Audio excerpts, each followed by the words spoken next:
కమెమరేటింగ్ the discovery of Raman effect మన పిల్లలు చెప్పారు కదా. అది 1928లో ఫిబ్రవరి 28న ప్రపంచానికి తెలియజెప్పారు. ఎవరు? సార్ చంద్రశేఖర్ వెంకటరామన్. ఫస్ట్ భారతరత్న వచ్చిందని అక్క చెప్పారు ఇప్పుడే. 1954లో ఫస్ట్ భారతరత్న, ఇంకో ఇద్దరితో పాటు ఇది కూడా వచ్చింది. 1930లో మనకి సైన్స్లో ఫస్ట్ నోబెల్ ప్రైజ్ కూడా ఆయనకి వచ్చింది. ఈయనకి నోబెల్ ప్రైజ్ రావడానికి, ఆయన గొప్ప సైంటిస్ట్ కావడానికి ఇందాక నిజంగా చెప్పారు అదే ప్రాతిపదిక. ఏంటంటే ప్రతి సైన్స్ ప్రయోగానికి ఒక సైంటిస్ట్కి ఊతం ఇచ్చేది ఒకటి. ఏంటంటే ప్రశ్న. ఏంటది? క్వశ్చన్ చాలా valuable. Question is the foundation of the knowledge. Any knowledge, ఏ నాలెడ్జ్కి అయినా ఫౌండేషన్ క్వశ్చన్. క్వశ్చన్ వచ్చిందనుకోండి, మనం దేనికోసం ట్రై చేస్తాం? ఆన్సర్ కోసం ట్రై చేస్తాం. ఒక్కొక్కసారి ఆన్సర్ కరెక్ట్ కావచ్చు, రాంగ్ కావచ్చు. అంటే ఏం చేయాలి అక్కడ? ఆ క్వశ్చన్ తర్వాత, ప్రశ్న తర్వాత పరిశీలన చేయాలి, అంటే అబ్జర్వ్ చేయాలి. ఇందాక అబ్జర్వ్ చేశారా? సార్ చేసే ఎక్స్పెరిమెంట్స్, అక్కడ క్వశ్చన్ అడిగారు, తర్వాత మిమ్మల్ని అబ్జర్వ్ చేయమన్నారు. అబ్జర్వ్ చేసిన తర్వాత సగం ఆన్సర్ వచ్చింది, మీకు ఇంకా క్లారిటీగా రాలేదు, ఆ తర్వాత చెప్పారు. అంటే ఆ ఎక్స్పెరిమెంట్స్ మళ్ళీ చేస్తే మనకి కరెక్ట్ ఆన్సర్ వస్తుంది. అంటే ఫస్ట్ ప్రశ్న, తర్వాత పరిశీలన, తర్వాత మూడో స్టెప్. ఏ సబ్జెక్ట్ అయినా కొన్ని స్టెప్స్ ఉంటాయి. నెక్స్ట్ పరికల్పన. ఏంటది? అని మీరు చెప్పే ఆన్సర్స్, డిఫరెంట్ ఆన్సర్స్, వాటిని అజంప్షన్స్ అంటాం. ఏమంటాం? అజంప్షన్స్ అంటే ఇమాజినేషన్స్. అంటే మనకు తోచిన ఆన్సర్ చెప్తాం. కరెక్టో కాదో ఎలా తెలుస్తుంది? బై సబ్స్టిట్యూటింగ్, అంటే ప్రతిక్షేపించాలి. అంటే మన ఆన్సర్ని అందులో పెట్టి చూడాలి, చెక్ చేయాలి. కరెక్టా కాదా చెక్ చేసిన తర్వాత మనకు ఒక ఆన్సర్, ఫైనల్కి ఒక ఆన్సర్ వస్తుంది కదా. ఆ ఆన్సర్ని ఎన్నిసార్లు చేసినా అదే ఆన్సర్ రావాలి.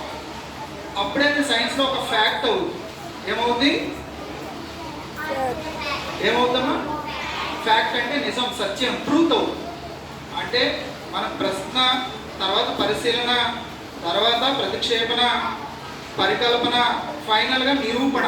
ఫైనల్గా నిరూపించిన తర్వాత ఒక సైంటిఫిక్గా ఒక ట్రూత్ బయటకు వస్తుంది.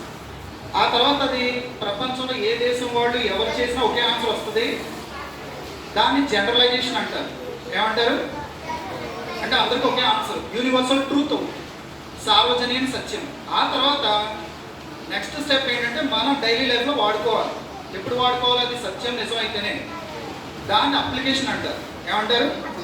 సో అప్లై చేస్తాం, ఆ నాలెడ్జ్ని బయట అప్లై చేస్తాం. ఫర్ ఎగ్జాంపుల్, ఇప్పుడు రామన్ ఎఫెక్ట్ కనుగొన్నారు కదా, దానికి ఆయనకు వచ్చిన ప్రశ్న ఏంటంటే, షిప్లో ఆయన సముద్రం మీద ప్రయాణం చేస్తుంటే సముద్రం చూస్తుంటే సముద్రం ఆయనకి నీలం రంగులో కనిపించింది. ఏ రంగులో? బ్లూ కలర్లో కనిపించింది. ఎందుకు ఇలా కనిపించింది? ఎందుకు ఈ బ్లూ కలర్ రావడానికి కారణం ఏంటని ప్రశ్న వేసుకున్నారు. పైన ఆకాశం చూస్తే అది కూడా ఏ కలర్లో ఉంది?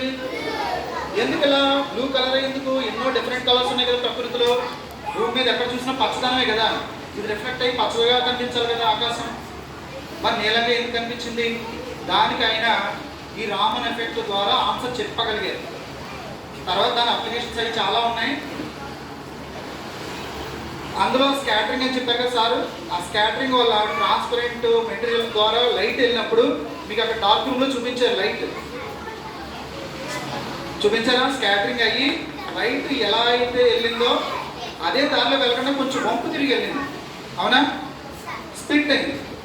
దాని వేవ్ లెంత్ ప్రకారం ఎనర్జీ డిఫరెన్స్ అంటారు. దానివల్ల కలర్ విడిపోయింది. సముద్రం చాలా లోతుగా ఉంటుంది కదా, అదే ఆకాశం చాలా ఎత్తుగా ఉంటుంది. ఎక్కువ దూరం, ఎక్కువ లోతు ప్రయాణించే కాంతి, అన్ని కాంతులు లోపలికి వెళ్ళవట. బ్లూ లైట్ మాత్రమే బాగా లోతుకు వెళ్ళగలవు. అందుకే సముద్రం నీరు మనకి బ్లూ కలర్లో కనిపిస్తుందైనా కనిపెట్టారు. సో దేనికైనా ప్రశ్నే కీలకం. సో ప్రశ్న మీరు చాలా ఇంపార్టెంట్గా చూసుకోవాలి. అందరూ ఆన్సర్ బట్టి పట్టేస్తారు. ఆన్సర్ బట్టి పట్టకూడదు.